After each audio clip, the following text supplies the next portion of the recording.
Hey, we're back for a new episode of EV Morning. Need I say it at this stage? You grab yourself a cup of coffee and settle in for the news. We are spanning 3 continents, 4 stories from China to the US, through the UK and back to China again. So stay tuned for the details today. Welcome to the channel. My name is Martin Lee, and if you like what we do here, hit subscribe and the bell icon so you never miss a show.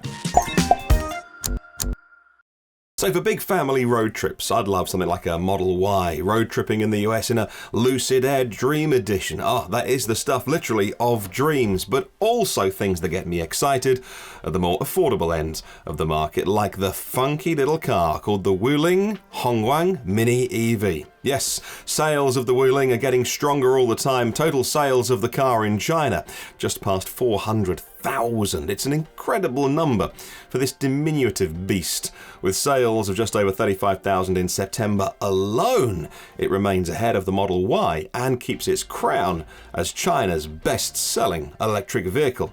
And what's just as exciting is they're working on an upgraded version. Now that's expected to nearly double the range to 300 kilometers from an upgraded battery of 26 kilowatt hours and a motor increased to 30 kilowatts. Let's hope the price doesn't rise too much at the same time. But one of the interesting things about the China incentive and subsidy scheme is actually they'll improve the car, give it a bigger battery.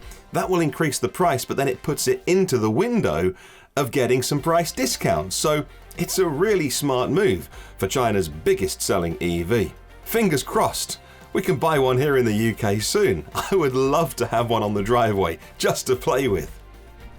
Well, the MG ZXEV shook up the market just a little when it was launched where I am here in the UK, but it's in Europe and it's in Australia as well. I wonder if this car would sell in the US. Let me know in the comments. Well, the MG ZXEV has good internal space, pretty good range for a very, very low price. Why is it so cheap? Well, it wears the MG badge on the outside. It's a Chinese SAIC on the inside. But now they've issued a refresh for 2022, and the details, I think, are really impressive. Aesthetically, it's certainly a nice step up inside and out. They've made a huge change at the front with a sleek and more moulded nose, thankfully not punctured by a closed-off grille anymore. Anyone thinking that it reminds them of the refreshed Hyundai Kona? Just me?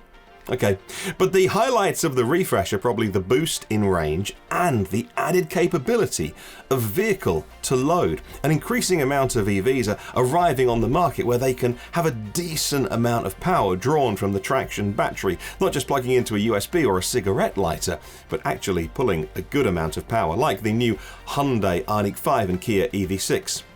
The bigger battery gets you a WLTP figure of 440 kilometers, so heading towards 300 miles of range. But the vehicle to load functionality goes up to 2.2 kilowatts, and I love this. It's starting to really expand the utility of electric vehicles, and especially puts that utility in the hands of more people at a much lower price. I have a friend who owns a Hyundai Ioniq 5, and just after they got the car, had a power cut, and the car could power the house and save all of their freezer food. Hey, if you're camping or anything, maybe on a work site, you can power your tools off a vehicle. It's a really interesting technology, and it's coming to the new MG. Well, it's been a sorry state of affairs for the EV industry, and it continues to rumble on. We're talking about the Chevy Bolt. One of the topics of discussion when it came to the Bolt battery fire risk was who would pick up the tab for the entire recall they've done. Well, it looks like LG, the battery suppliers, have agreed to contribute $1.2 billion to the fund. LG Chem is offering up $620 million, and LG Electronics will be contributing $480 million. And let me assure you, this is not a problem with the technology of lithium-ion batteries with electric vehicles. It's a manufacturing problem that's since been solved, and it's super rare, but they can't take the risk. About 140,000 cars are expected to have their batteries replaced, or at least inspected. Any faulty modules could be replaced. The estimated cost for this, nearly $2 billion. A huge financial cost to the companies involved. There's a heavy reputational cost, I think, as well. The negative news is bad for the EV industry as well as GM. And although the public will associate the problem mainly with GM, it's their name above the door as it were, It's LG's industrial reputation at risk with car manufacturers. The wider industry is watching to see how they support and stick with their partners, and of course, LG and GM have a huge battery partnership with their new Ultium battery cells, and so this could have scuppered the plan if those two companies had fallen out. But the prize is too big. They couldn't afford to fall out over this, so it looks like they're reaching a solution. Hopefully we see an end to the story soon, but something tells me it may rumble on for a little while longer, and maybe years, before all those reputations and relationships are totally smoothed out.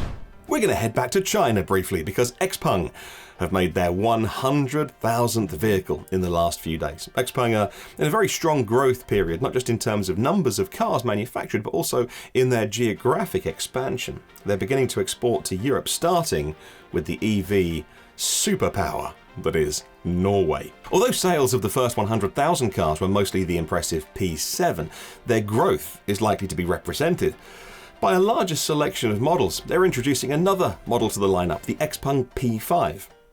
In addition, they're opening other manufacturing sites across China and may well hit annual production of 400,000 vehicles in just the next few years. Well, the wave of Chinese EVs to Western markets is really starting to heat up at the moment. Watch this space. So let us know in the comments below what you think of today's stories. Are LG doing enough to smooth over the Bolt fire risk problem? Are you impressed with what Wuling is doing with their tiny EV that's selling so well, and what XPeng are achieving outside of China? Well, thank you so much for watching today. Make sure you are subscribed, join in the conversation below in the comments, and we've launched our channel on Instagram. Tag us in a photo of your EV, or let us know your opinion in the comments there. We are at best_electric vehicle. And if you like this video, hit the thumbs up icon. It tells us to make more like it. And we'll see you on the next one.